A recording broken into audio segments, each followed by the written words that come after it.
D 39.3, 39.4, yeah? Chapter 4.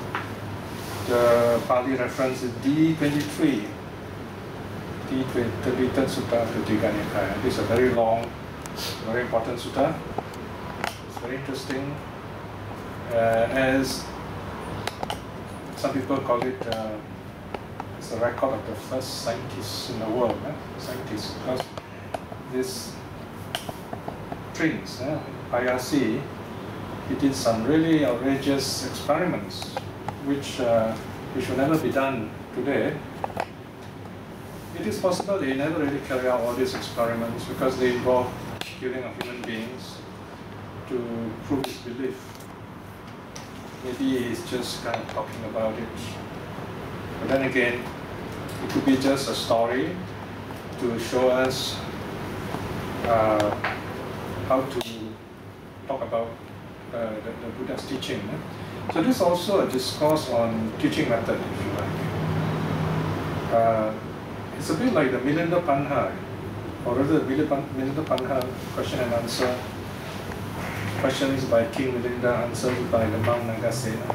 So here also you have questions or wrong view of Prince Pāyāsi, and then the monk Kumara Kassapa answers or shows that the view is wrong. And this sutta is interesting in the sense that all the answers are by way of parables. There's a long list of parables here. We see on page 56. The total of 15 parables by Kumara Kassapa. And Pāyāsi himself presents between 8 to 10,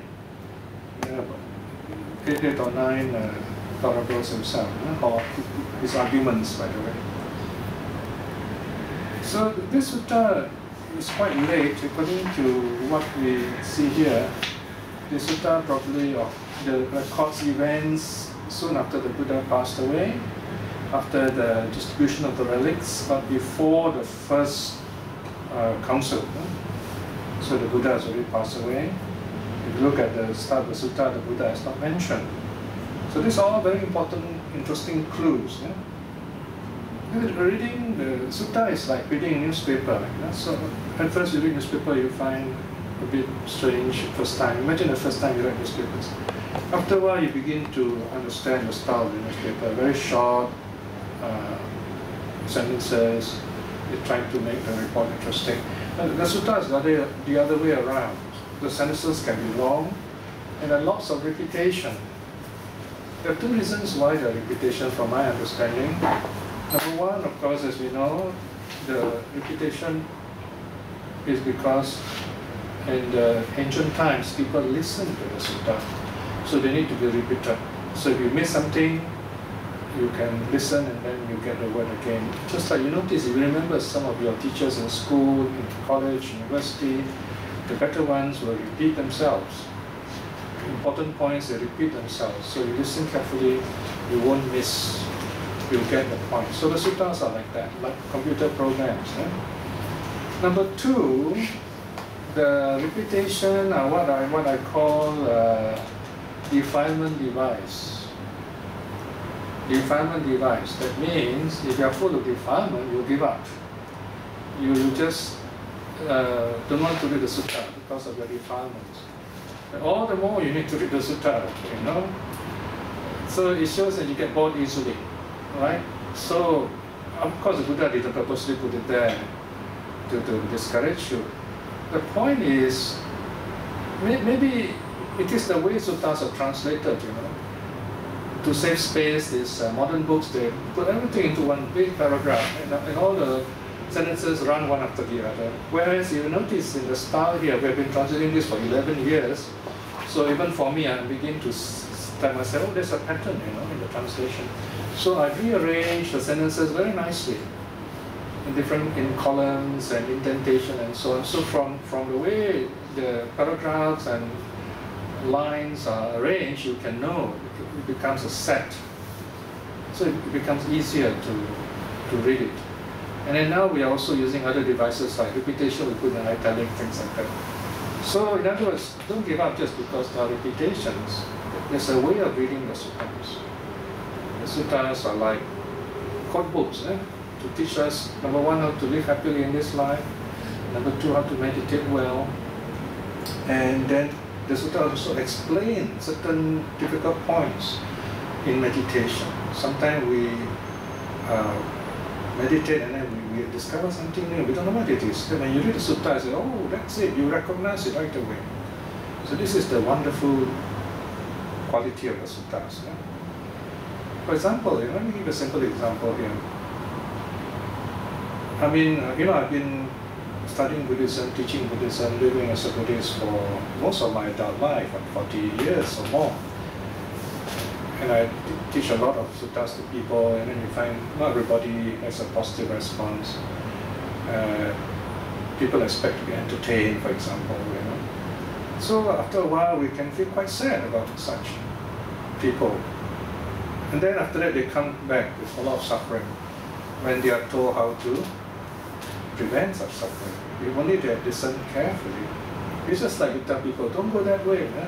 That way is dangerous, some fighting going on. But they purposely go that way. They're more curious and they go get into trouble. So you feel very sad. I tell myself, am I the only one feeling sad? And then I look at the suttas. The sutta says there's one word for that, called udacha, restlessness. Sometimes because we are compassionate, we are eager to bring the Dharma to others, but sometimes we find it's not something very easy. A lot of people give up, There are a lot of people today you see around Singapore, they are giving Dharma talks, organizing all kinds of things. Why? That's because people like them for various reasons, and they feel very good, center of the crowd attention. But you give them a few years, after that they give up because they find it boring, or maybe they have to go and do something else, make more money perhaps, right? So it's not a lifetime commitment. Practicing Buddhism is a lifetime commitment, studying the Dharma is a lifetime commitment, because we do not want to fall into suffering. Or if we do fall into suffering, we want to know how to get out of it. And the suttas tell us that. And for me, knowing the sutta is so meaningful because it explains a lot of things that I want to know. So whenever I listen to in other fields like philosophy or music or art, you have become even more meaningful. For example, sometimes we go to certain countries with beautiful big buildings. One of my friends went to Italy and saw these beautiful big buildings and sculptures, and some people who have never really know what art and culture are, they thought, wow, this building is so beautiful, this painting is so beautiful, this religion must be really great, Right? Or you go to see a big temple, you say, wow, this temple must be really a good karma, right? But then we don't realize who are the ones who built this kind of temples, who painted these pictures. They were suffering. They were paid a lot of money, and the people who did all this were very powerful religious people. These are called memes in modern psychology. So here, in other words, once you understand, with this kind of understanding, you're no more attracted with externalities, you're not attracted with weakness, falseness. You begin to see truly what things are. And because of this ability to have insight into things, you're happy just the way you are. And you try to tell people, hey, it's easy to be happy, simple choice. You don't need big things, big crowds. You study sutta, you have peace with yourself, and that peace gives you the energy to work, the energy to heal people, and so on. So suttas are centers of energy, wonderful spiritual energy, which we should touch. You feel that energy. Sometimes we meet wonderful people, like monks who are very wise, teachers are very wise, and they also can help. So here you see this king, this prince Pāyāsi. He meets Kumara Kassapa. Who is Kumara Kassapa? He is one of those monks whom the Buddha declares to be the foremost or the chief of all the monks who are very good in explaining in detail the Dharma teaching. So he's a very good Dharma teacher. So he's the one who converts Prince Pāyāsi. Okay, let's look at this starting here, page 63. Thus have I heard at one time the Venerable Kumara Kasapa was walking by stages on a Dhamma tour or peregrination or peregrinating in Kosala country with a large community of monks numbering some 500. They arrived at the Kosala town of Setavaya and stayed in the Sinsapa forest north of Setavaya. Okay, there's a letter missing, second Setavaya. There, the Venerable Kumara Kasapa resided to the north of Setavaya in a Sinsapa forest. So notice the monks, they live in the forest, beautiful forests these days in India. Even today you can see such beautiful forests. Now at that time, Prince Pāyāsi was living in or was governing Setavaya, teeming with life, with grass, wood and water, with rice, a royal domain presented to him by Pasinadi Raja Kosala as a royal gift of Brahma Deya. So this is of feudal system here. The king has given this kampong, if you like, of this big area, and this Prince Pāyāsi Rajanya, prince. He's not a consecrated prince yet, so he's just like a normal prince, if you like. So he's the head of this area. He earns all the wealth of this place, but he has to help the king. So, now at that time, this wrong view arose to Prince Pāyāsi, such as this. So he has wrong view, that there is no other world, no next world, no future life. This is the only life. This is a realistic idea. There are no spontaneously born beings. Now this one is a tricky term here, Upapatika. It can mean devas generally, or you can refer specifically to non-returners. But I think here we can interpret it as meaning that Pāyāsi doesn't believe in rebirth.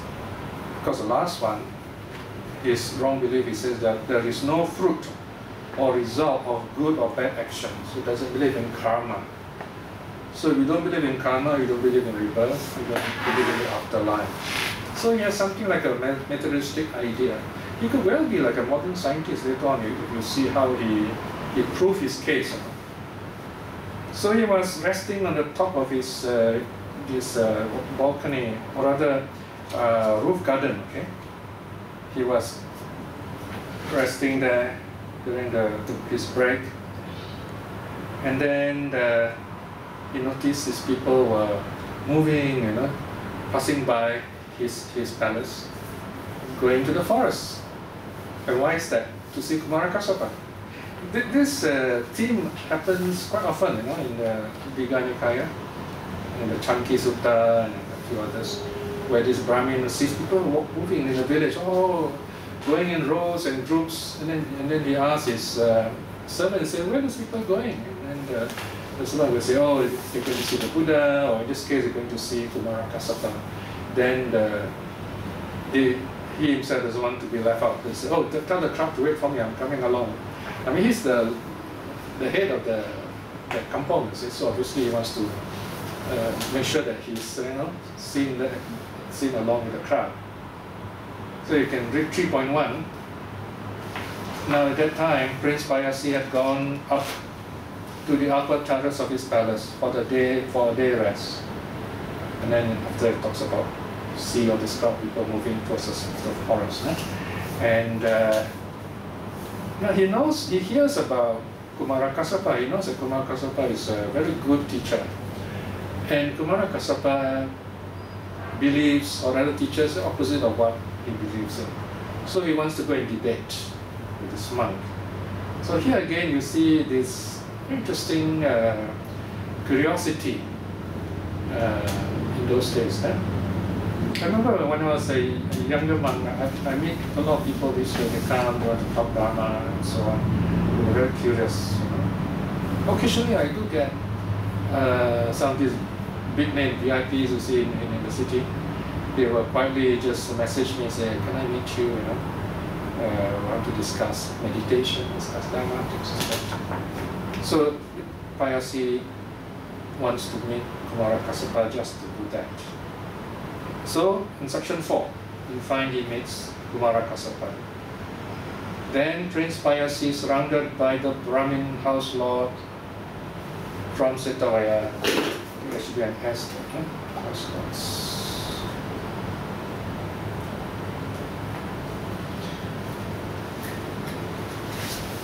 So they approached the Venerable Kumara Kassapa, they exchanged greetings, and then everybody was there. Some of them introduced themselves, their families, some put their palms together, others just quietly sat down. So the last line says, some kept silent and sat on one side. Then, of course, this is the lord of the whole place, so he's sitting right in front, he's talking with the Kumara Kassapa and Warriors is listening. So it's like a radio show today. You know?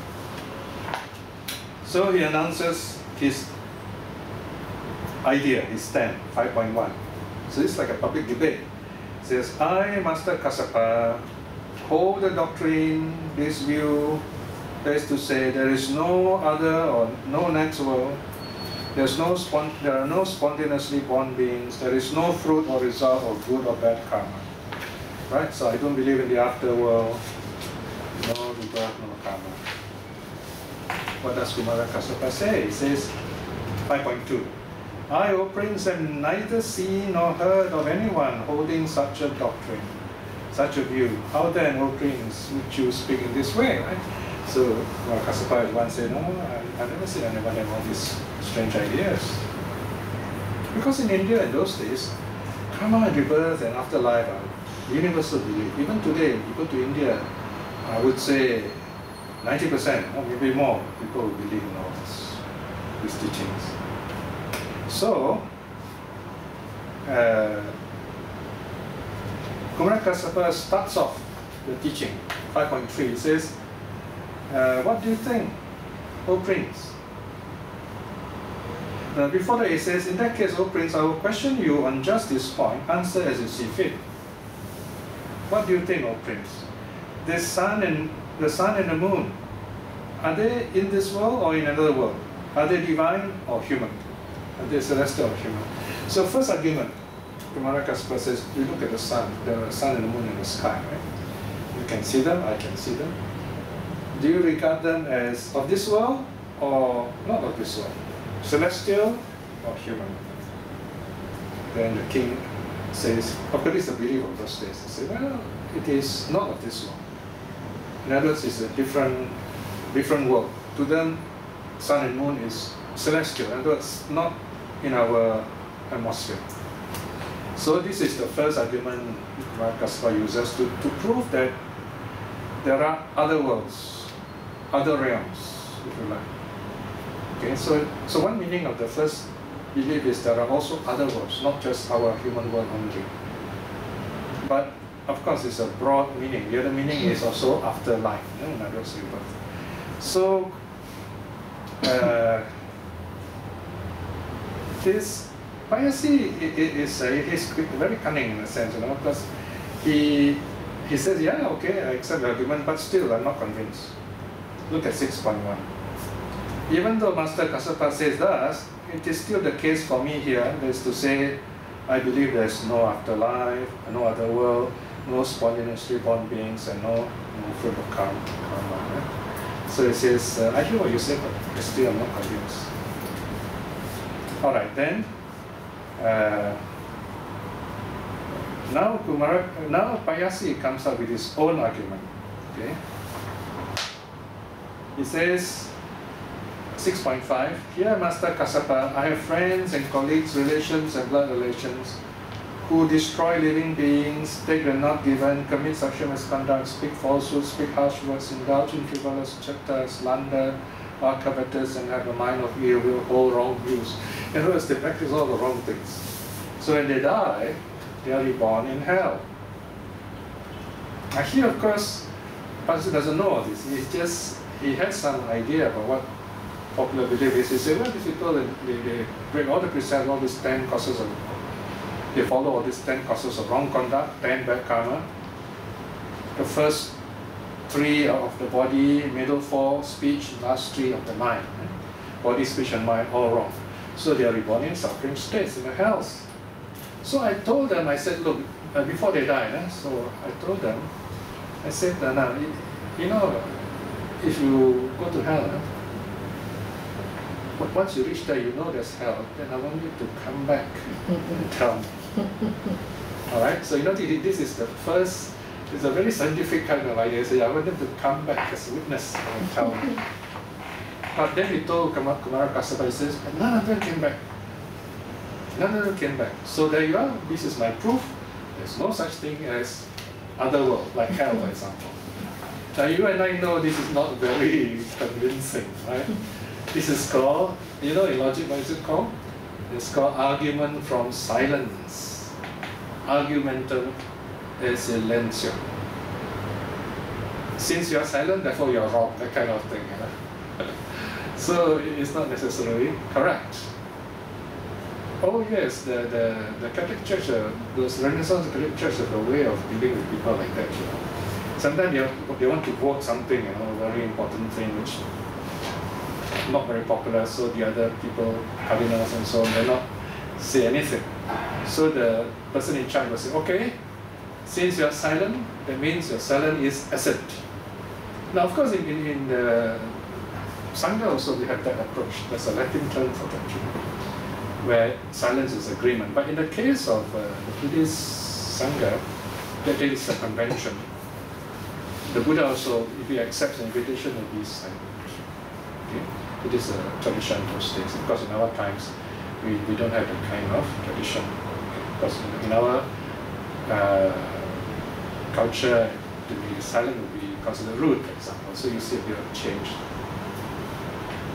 Right, so we know very well, you know, this is not a very good argument.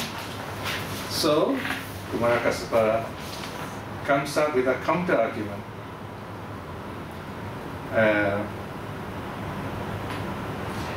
Now it's 7.1, section 7.1, the parable of the thief to be executed. So Kumara Kassapa says, okay, imagine there is a thief who has been caught in the act. That means you're sure this person is a thief. So he's going to be punished. Well, those days they punish by having his head chopped off. So Kumara Kassapa says, do you think this man who's to be punished, to be executed by the executioner, do you think he can go to the executioner and say, excuse me, Mr. Executioner, I want to say goodbye to my family and friends, you know, in the village. So can you give me a leave? Right? Just give me a couple of days to go off and see them and say goodbye to them. Do you think they can be allowed? Those days, no such thing. Once you're a prisoner, you have no privileges at all. So Pāyāsi has to agree and say, no, of course it won't be allowed. So Kumara Kassapa says, exactly. So all those beings who are reborn in hell, do you think they can come back on their own? Even the King Yama would allow them to leave. So it's impossible that they'll ever be able to come back. So in other words, the argument is not valid. You follow the point there? Right? So this here is a very interesting series of argumentation. And he doesn't want to be bested. He doesn't want to be outbested. He comes up with another argument. This time 8.1. So he says, okay, now I have servants and relatives and friends who are really good people. And they keep all the precepts. So you notice 8.5? They refrain from destroying living beings, refrain from taking the not given, refrain from sexual misconduct, and so on. All the 10 wholesome karma, 10 causes of good karma. They keep all the precepts well. So when they die, they are going to be reborn in the heavens. Okay? Heaven of 33, for example. So then I told them, I made them promise that if they reach heaven, then they come down from heaven and tell me that there is heaven, there is other world. But then they didn't come back. None of them came back. So there you are, proof. No such thing as heaven, no other world. Okay. Now, do you have a counter argument to that? You know how Kumara Kassapa counters this argument. Now this is really humorous. Kumara Kassapa counters with the parable of the man in the cesspool. You know, cesspool is an open toilet. Those days, you fall to the cesspool, it's really smelly. So Kumara Kassapa said, okay, here's a man. He has fallen into the cesspool up to his neck, all dung, And then people save him, and then they clean him up with a bamboo stick, clean, wipe him, and then after that, wash him, shampoo his body with yellow clay, it's supposed to be nice smelling, and then after that use chunam oil, clean his body really nice and clean until no more smell. And then they groom his hair and beard, right? They give him, treat him nice and well, and then give him nice garlands to wear, cosmetics and costly clothes. Then they bring him to the palace and provide him all the nice food and pleasure of the senses. Okay? So, look at 9.9. So now, Kumara Kassapa says, "Oh Prince, you think this person, do you think he ever wants to go back to the palace? Do you think he ever wants to go and be put back in that cesspool?" Alright? So Pāyāsi says, "Of course not. He's so clear, he doesn't want to go even near the dirty place, right?"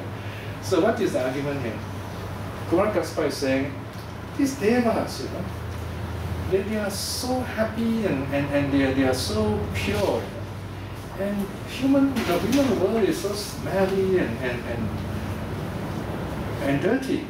Look at the next page, 72, page 72. Look at section 9.10, just the line before that. The smell of a human, O Prince, will destroy a deva from 100 leagues away. From 400 miles away, human smell is so bad that the deva won't die, but it's, oh my goodness, the deva will just be disgusted. The devas will never see a human being. Very rare. In fact, in the sutta we do have cases, Mahabrahma appears before this Brahma Deva's mother and so on. But then again, it's just an apparition. We don't know whether Brahma really appeared. It's a story. Anyway, most of the stories will tell us devas appearing before the Buddha. The Buddha is different, it's enlightened. So here the story is that these devas, they're born in such a high plane, they will never come down to this smelly place. Simple as that. Then 10.1. So here again, Pāyāsi is not convinced. It says, even though Master Kassapa says that, it is still not the case for me. That's to say, I still hold on to the views, to my old views. So it's not convinced. So it comes up with another parable. So this is a world of parables. So he says, here again there are these people who live very good lives and then they keep the precepts, so they're reborn in a happy state in the heaven of 33. So I told them to come down and tell me.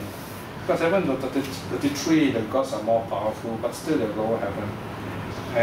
But then they didn't come back. None of these people who are reborn in heaven of the 33 came back. So there's therefore no such place. That is 10.10.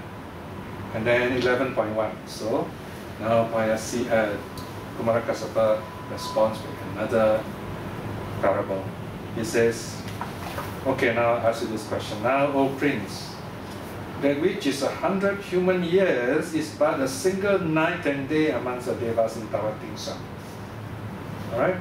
100 human years is 1 day and 1 night in Tawatingsa. So this is a relativity of time. Right? 1 day, 1 night in Tawatingsa equals 100 years worth of time.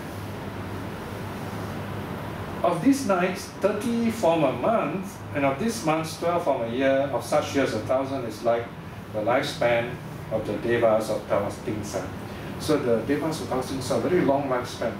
1,000 celestial years, not human years, celestial years, very long life. Now where is he directing, what argument is he using here? So here, Kumara Kassapa says, these humans who died on earth and are reborn there, if they say, and they're enjoying life there, they say, oh, let me enjoy life a bit. maybe in a couple of days' time, we will go down. 2 or 3 days' time, we'll go down and see these people on earth. 2 or 3 days' time, we'll go down and see Pāyāsi and tell him, okay, here we are reborn in the Tawating cell. One thing will happen. He's already dead. How long is the time pass already? 300-400 years. Yeah. So I say it's not possible. Even if they do decide to come back after 2-3 days, they won't come immediately because they're enjoying heavenly life. So they come back to 200 years time, you'll be dead anyway. So you won't know it. This is amazing. So here you see there is an awareness of relativity of time in those days, right? And the argumentation is really fantastic, really great. So these devas, they come down, human beings, they are dead already. All this previous generation, dead for hundreds of years. But again, he's not convinced. So he comes up with something else. He says, but how do you know? How do you know these devas are like that? How do you know? He challenges Kumarakasapa. How do you know the devas live so long? And then Kumarakasapa replies by, he says, yeah, if you have normal eyes, normal senses, you can't sense these worlds. But he has developed meditation and he has a divine eye. See, here we see Pāyāsi is not convinced that there are the gods in the Tawating cell and that they are very long-lived. So in the next section, 11.7, we have Kumarakasapa using the parable of the blind person. So it says, just like a blind person is not able to see different shapes, dark shapes, bright shapes, different colors, shapes of different colors. So he thinks that all these shapes and colorful shapes do not exist. So similarly, Kumarakasapa says that Pāyāsi is blind in that sense, because he doesn't have the divine eye. He's not able to go into deep meditation to see there are other worlds. In other words, there are only other worlds, or the other world or other worlds. There are also spontaneously born beings. So here we know the term spontaneously born beings refer to devas, not just the usual specific meaning of non-eternal. So from this context we can surmise that it refers to either devas or even aliens in other world systems, if you like. Right, so this is what Kumarakasapa says in this parable of the blind man. Look at 11.10, section 11.10. It says, for O prince, the other world is not as you see it. Imagine in this way through the physical eye. O prince, those recluses and Brahmins who resort to remote lodgings, therein dwelling diligent, exertive and resolute, purify the divine eye. So in other words, the meditation, deep focus mind, they can experience this kind of world. So they know there are other worlds. So this shows that this is another sutta which proves there are plural universes. Okay, this is another way of understanding this. Right? All right. So now Pāyāsi is very cunning. He says, in that case, why don't the monk or the holy man kill themselves? Then they are all reborn in heaven. You know what I mean? Because they keep the precepts, so they are living all good lives.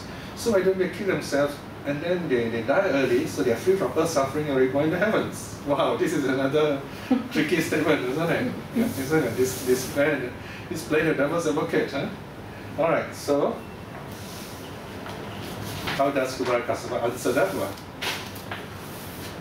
Now his answer is more sober, if you like. In fact, wait, hold on, there's a bit more. This Pāyāsi is quite imaginative, you know.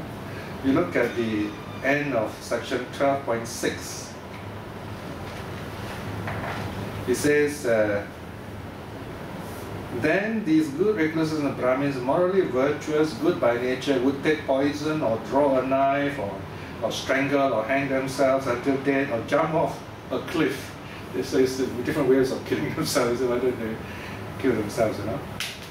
And then the Kumara Kassapa gives his reply.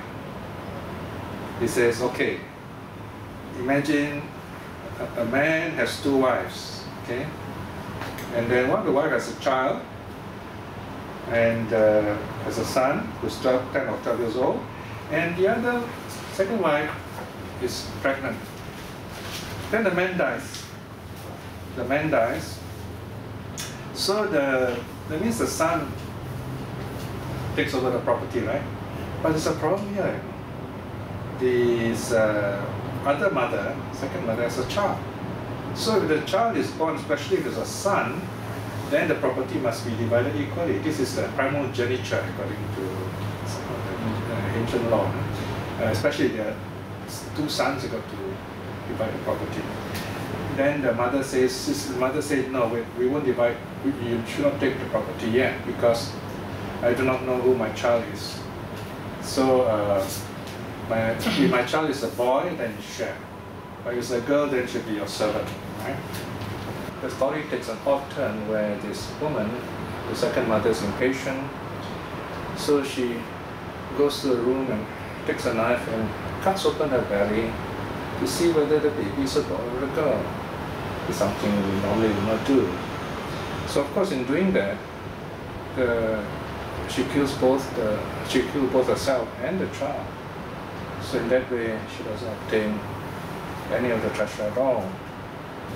So killing yourself is not good. I mean, these holy men, they don't kill themselves. They won't kill themselves. Why? Then he gives the reason. 13.5. For old friends, the longer the recluses and Brahmins, morally virtuous, good by nature, remain in this long journey, the more merit they generate. And the longer they live, the more good they do. And they keep to the path for the benefit of the multitude. Right? And because they practice, they benefit other people for the happiness of the multitude, human and divine. So that is why the good people don't kill themselves, because the longer they live, the better it is for them. If all the good people kill themselves, then here only bad people are left.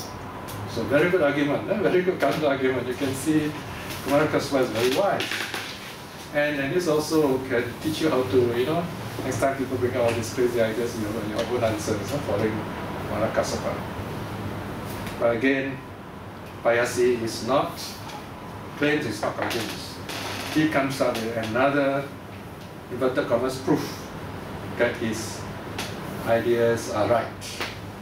This time he comes up with very gruesome examples. He says, imagine there is a thief caught in the act. So instead of punishing in a normal way, they put this thief alive in a jar, big jar, and they seal the mouth of the jar. It's 14.6, and then 14.7. Then they smear, they cover it with wet leather, and then smear and spread with wet clay over it. Airtight. Put this man airtight. And then 14.8. When we knew that the man was dead, we brought down the pot, broke the covering, and opened the mouth. Then we carefully looked to see if this life force was coming out. Okay, so this one is to show that there's any life force or not. Right? So open carefully, see anything come out. So nothing. So therefore, there's no such thing as this life force, this soul or whatever you call it. But of course, here the mystery is which argument you think is trying to prove here. It seems to be the second one, right? That there is this like some kind of life force. See, no such thing. So it says, we carefully look to see if his life force was coming up. Nothing. So it says, therefore, he doesn't believe in all the other three. He's still stuck to his 3 wrong views. That there is no other world, no spontaneously born being, and no result of karma. So indirectly, in a sense, he accepts the parables and arguments of Kumara Kassapa so far. in the first case, that there's no other world. Okay? But here he still insists that he has not changed his mind. Now Kumarakasapa comes up with his own reply, parable of the dream. He says, "Oh prince, do you dream?" Right? Of course, the prince. You dream of pleasurable parks, pleasurable forests, pleasurable grounds, and pleasurable lotus lakes. But then when you're dreaming, he says, of all these things, you're looked after by hunchbacks and dwarfs, justas, and young maidens, right? Then 15.4, Kumarakasapa asks, "Do you see your life force entering you or leaving you?" I said, when you're dreaming, do you see your, whatever you call it, life force, soul, consciousness, leaving you? Do you see all that? Then Pāyāsi has to reply, no. So in other words, you can't see this life force coming and going. Okay, now the scientific aspect. Pāyāsi shows that you can weigh all this. You can weigh all these things, life force and so on. There's something to be weighed. So okay, he comes up with something else. Section 16. 16.5. He said, okay, we got another thief here. And he was caught in the act. So while he was still alive, we weighed him. Okay, they weighed him while he was still alive, and then they knocked the weight. And then after that, they strangled him and killed him, and then they weigh him again. After he's dead, they weigh him again. So here, what they found out is something very interesting. 16.8. Now, when he was alive, he was lighter, softer, and more flexible. But after he's dead, rigor mortis set in, he was heavier. So this one is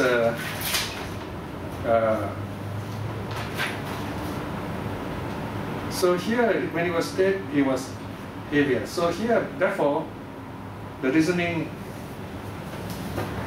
from this reasoning, he says, I don't think, I'm still not convinced that there is the self, or the what they call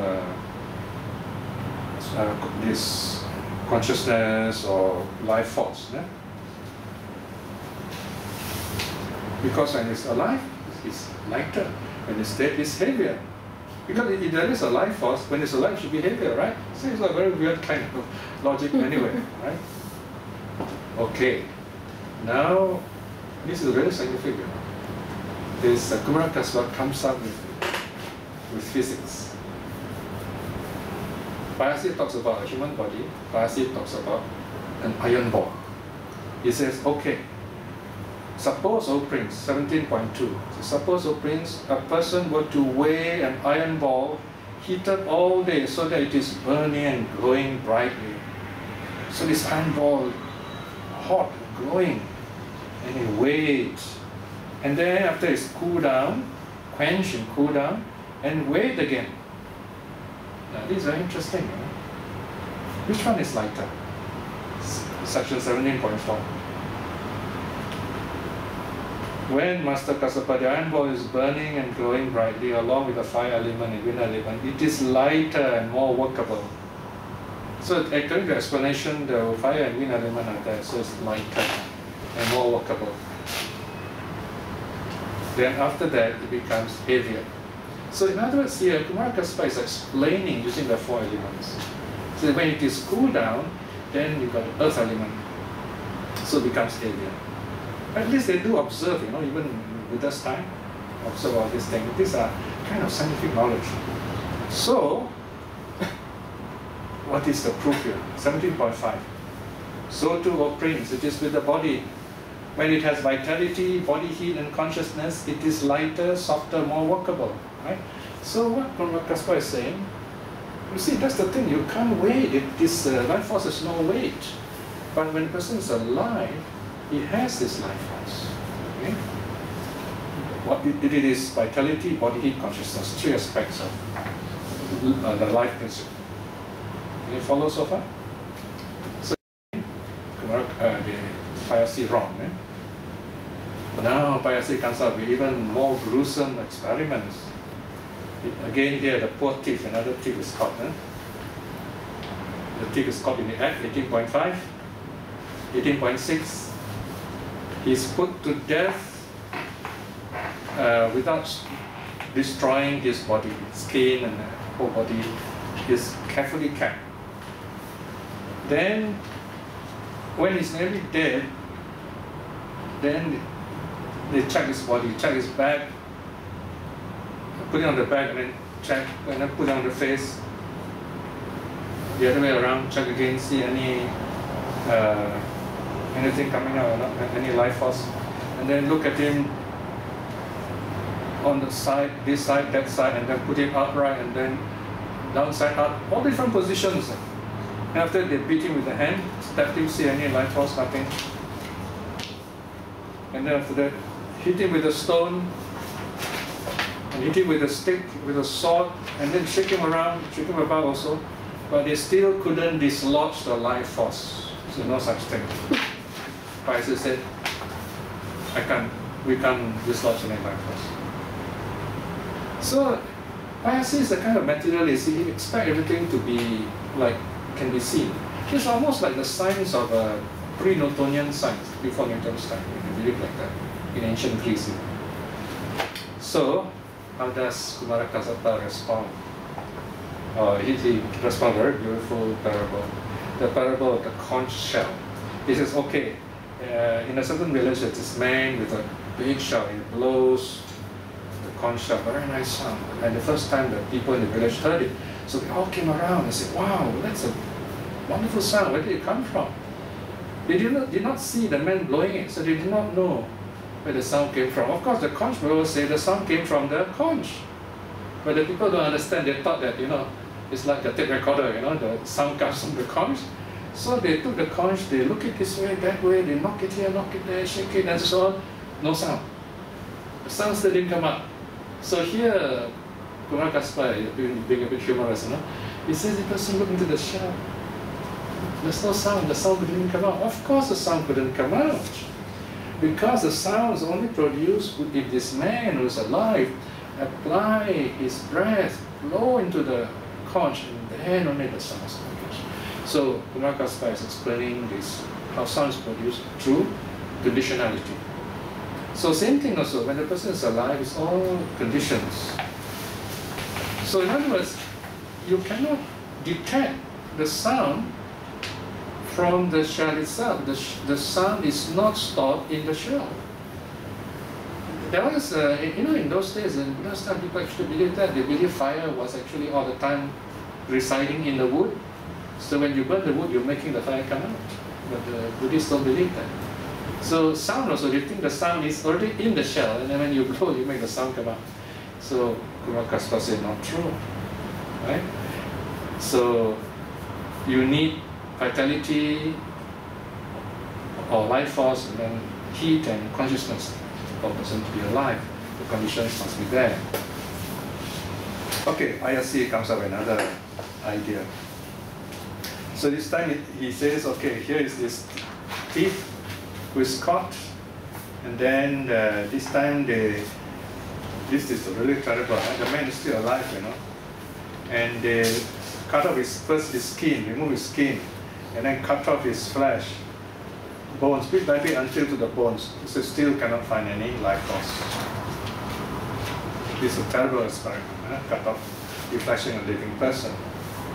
So it says, I still don't believe there is this life force, because we cut open this man, still you won't see it. Kumarakassapa responds with this parable of the fire worshipping method hair as a thing. He says, okay, there is this method hair as a thing who worship fire, and there's fire sacred to them. Then this holy man, he found an abandoned child in a village. Being kind-hearted, he said, oh, let me adopt this boy, young boy. So he took him to his ashram, and then he taught the boy various things. So he told the boy is very young, 10 or 12 years old. So he told the boy, he says, okay, now our fire is very sacred, make sure it doesn't go out. If it goes out, you take this stick and then you rub it, and then you make the fire come out again, start it again. So he goes away. But this boy is only 10 to 12, he's very young, so doesn't know physically what to do. The fire went out.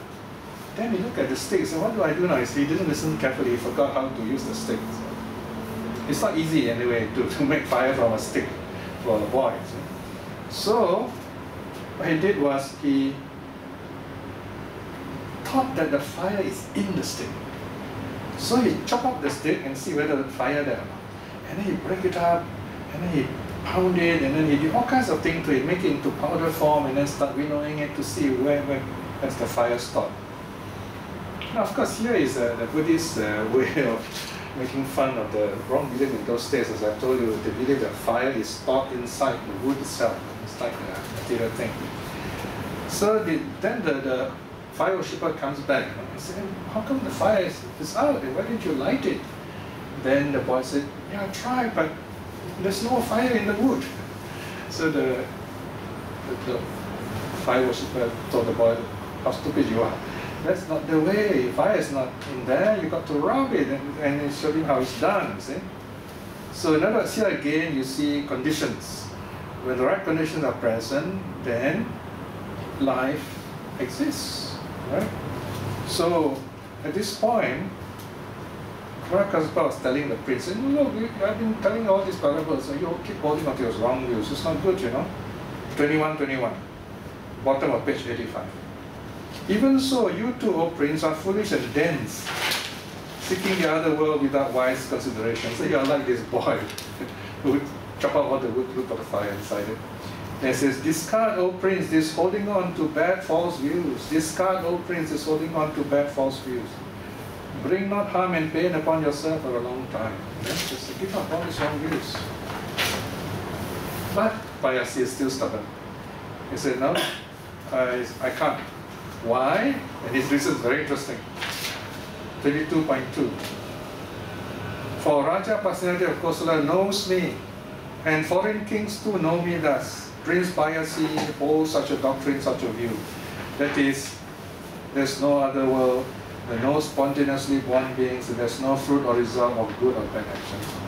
So he said, I can't give up my wrong views because the king and all these important people, they know I have this wrong view. So if I change my opinion, or we say in Singapore, lose face. Can you imagine his argument, right? First, actually now he's weakening already, you see? Alright. Now new parables. So this time, Kaspa gives a parable of the two caravan guides. He says, there are 1,000 carts traveling through the wilderness. And there are two caravan leaders. Each leader leads 500 carts. So they like two sets, okay? First leader, second leader, 500 carts each. And we're going through the wilderness, through the desert. And they got separated. And then in the first caravan, the leader meets this, look at 23.5. Now after 2 or 3 days, the leaders saw a black, red-eyed man armed with a quiver, wearing a garland of lotuses, with wet garments, wet hair, driving an ass-ridden chariot, with wheels smeared in mud, approaching in the opposite direction. And then this man, notice red-eyed. Normally these people, these are not human beings, they're yakshas. Of course, in real life, these are actually fierce people living in the mountains, just cannibals. Right? So, this yaksha pretends to show that the wheel is as mud. So, when the leader asks where you have come from, say, oh, I come from way ahead there. A lot of rain, that very wet place, and a lot of water and so on. So your caravan travels so many days already, got all the food and all the grass for the horses, grass for the cattle, all these are not fresh already. You might as well throw it away, because just a couple more days you can go to this wonderful place in front of you and get all those things. So they did that. They listened to this red-eyed man, so they threw away the grass, wood and water. So that, why? So that the caravans all lighter, can travel faster. But when they reached far ahead, they found the place still dry, like the desert. But they had no more water, no more grass, and they all became very weak. And that's when the yaksha attacked and killed them all. This is the first stupid caravan leader. Okay. Now the second caravan leader, he saw this yaksha also. He saw this dark man with the red eyes. Then saying the same thing, and I said, oh, you know, why don't you get rid of all your whole stock, just a couple of days ahead, you know, there's water, grass, and so on. But this Carpenter is very wise. He says, I don't know this man, I'm not related to him, I don't know him, how can I just simply listen to his advice? So he said, no, don't throw away, keep all those things. And he was very wise. When he came to the distance ahead, there was no water, but he had all those food with him, so he was safe. Right? So, what is the moral of this parable? If you follow bad advice, you get into trouble. You must follow, you must listen to yourself, you must think carefully. Is this person trustworthy or not? Right? Like today, you find so many people talking about Buddhism, you know?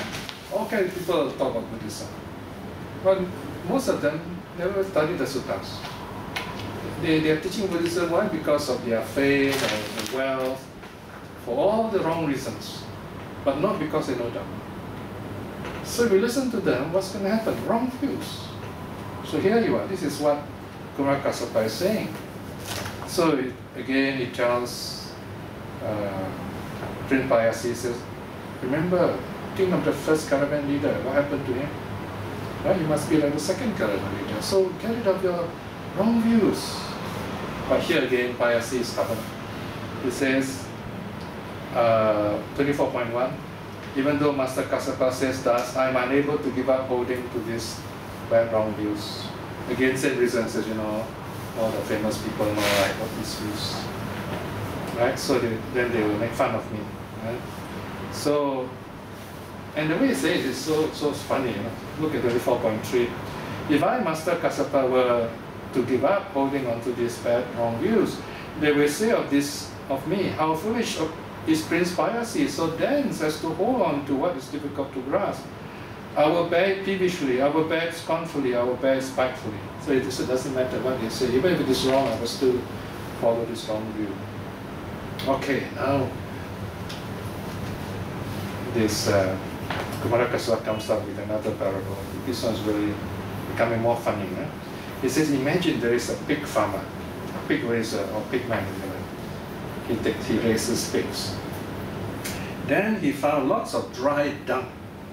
See, dung is mostly what they call this digested grass, right?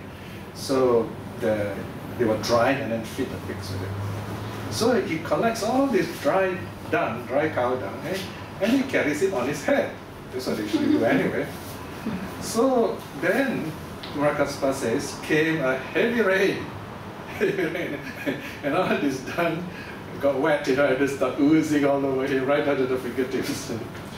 And still he doesn't want to throw it away, so he's becoming all dirty.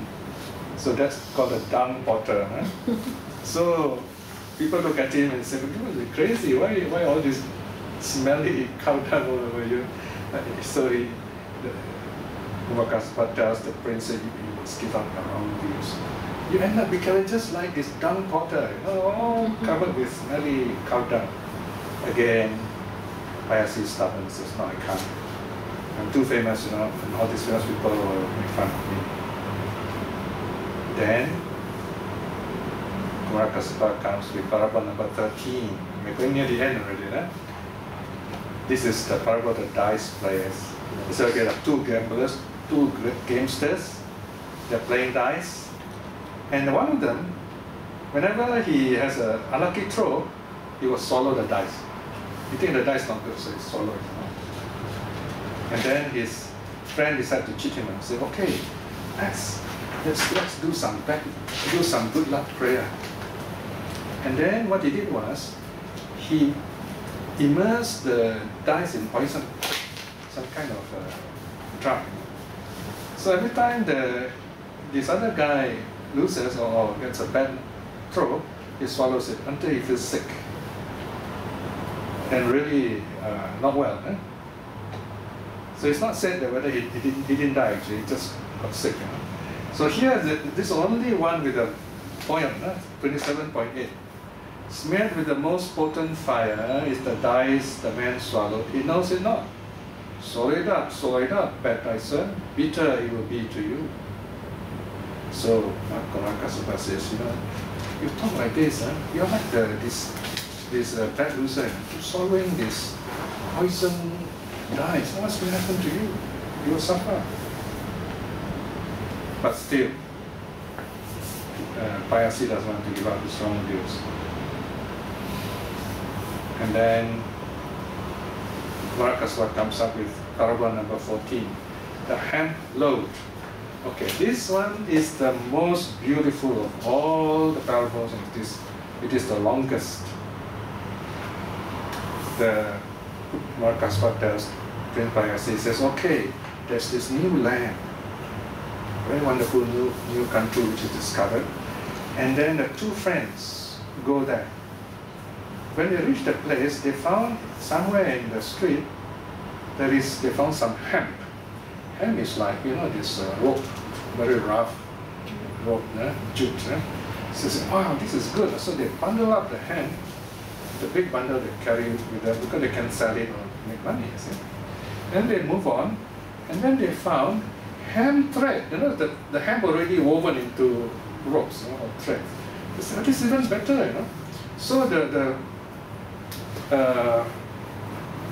one of the friend, the first friend, he puts down his load and he takes these ropes. This is better.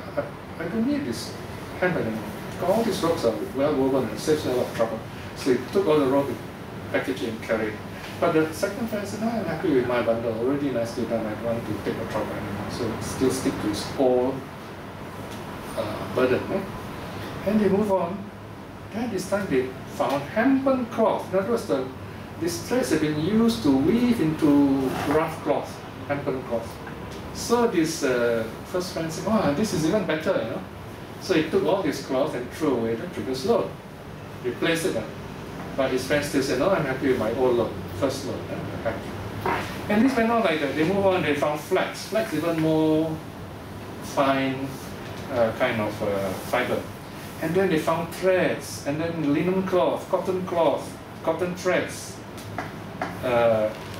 cotton cloth, and then iron, copper, tin, lead, silver. So each time the first friend would throw away the old load and take the new load, which is much better. Notice now they're getting lead, silver, and then finally gold. So he threw away the old load, he took gold. This is just a parable, of course. Of course, if we all are there, we bring a big cart and take all the gold and silver, everything, right? But here, there's a reason Kassapa is telling this parable. The person threw away the silver and took the gold. But his other friend says, oh, I'm happy with my load now. So troublesome to, got repacked, I'm happy with my load. So they both went home. So who do you think is prosperous? Obviously, the man who brought back gold, he was rich and then, gave nice food and bought a new house for the family. But the other stupid man carrying the load of hemp could only get that much money with the hemp, that's all. So this is very clear. So you know what Kassapa was trying to tell. Throw away your wrong views. Yeah, it says you're holding on to your wrong view because you think that all these kings and other VIPs might make fun of you. You're holding on to this hand.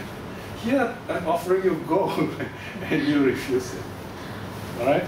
Okay, what happens now? This one is a very long parable. I think by this time the Raja Pāyāsi already quite tired. So he says 29.72.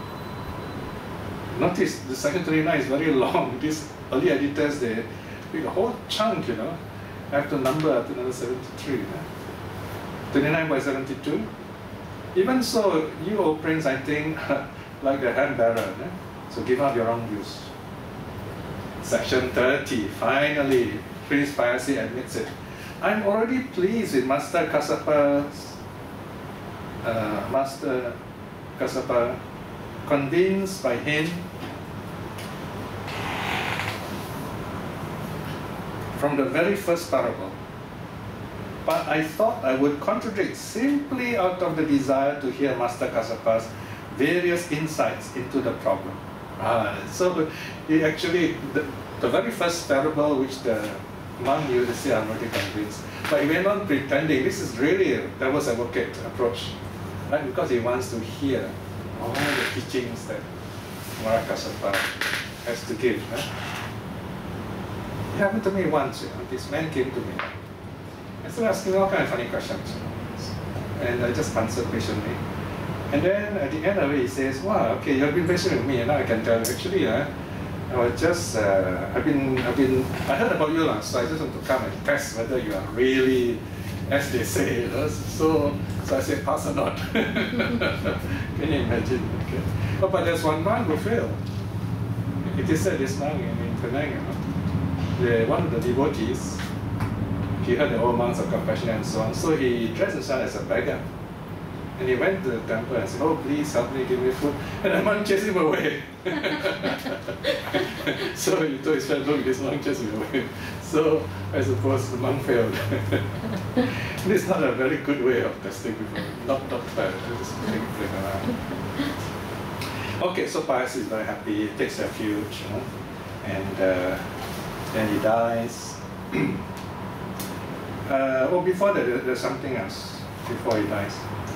So he takes refuge, and then we come to the close of the sutta already. Section 30.3,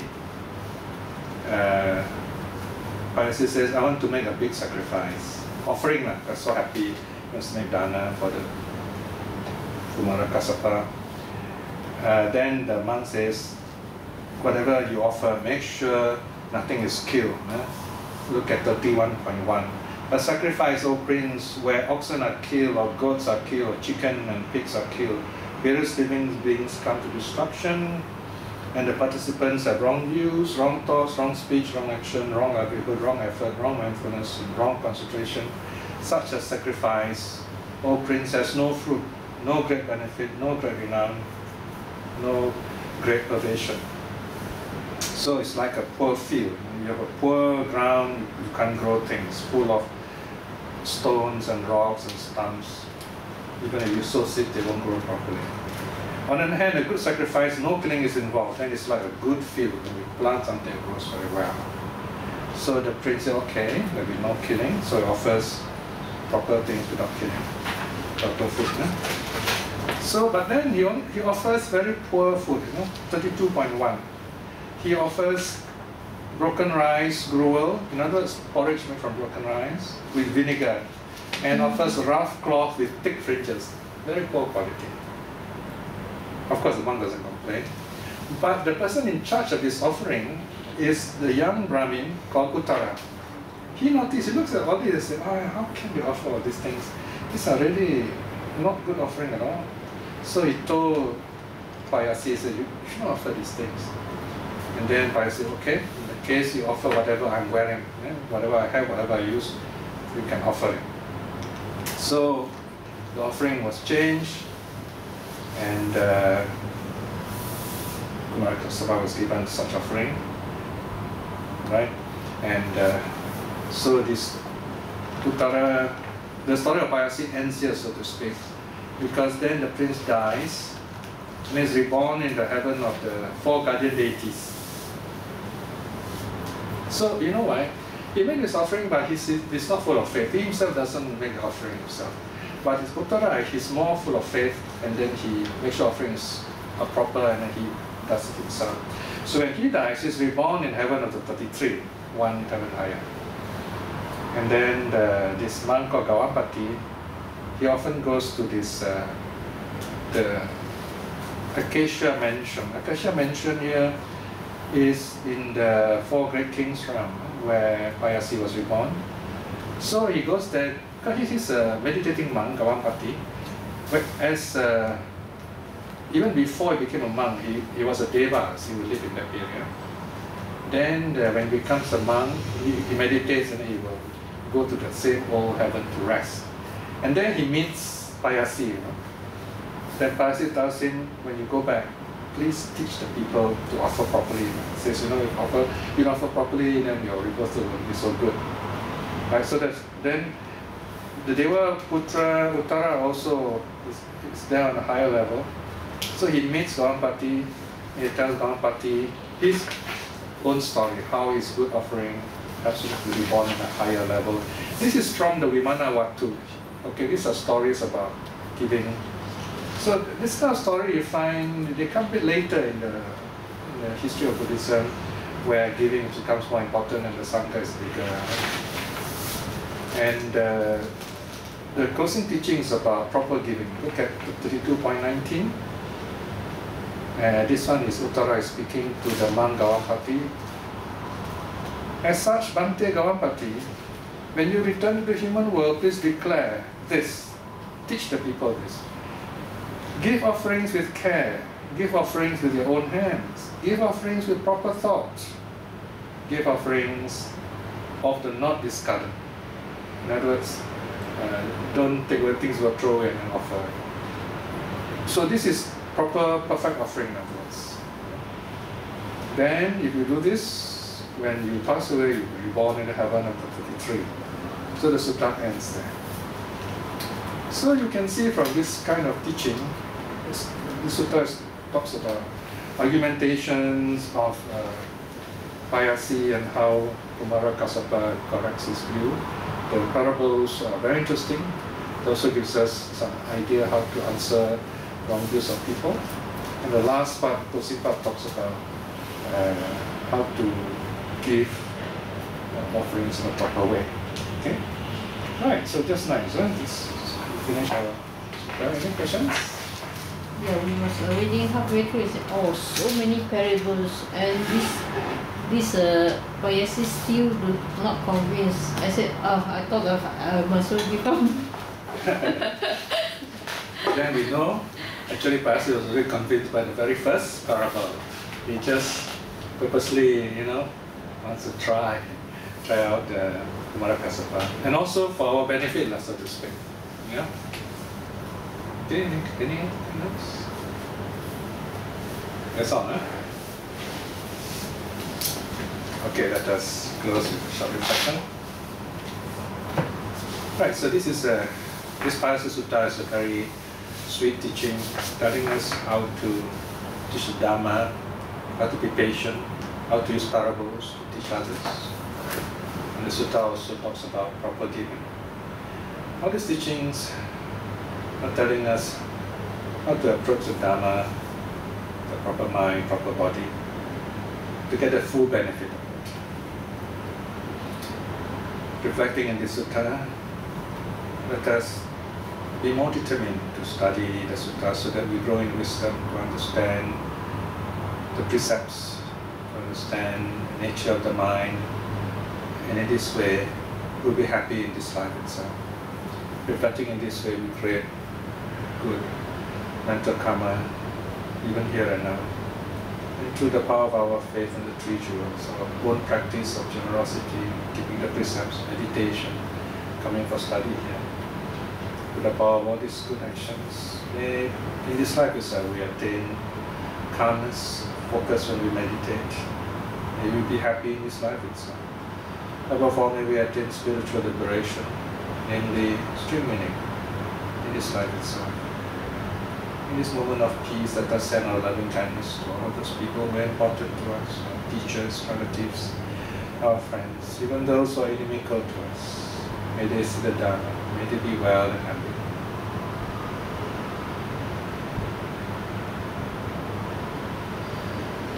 May all beings be well and happy.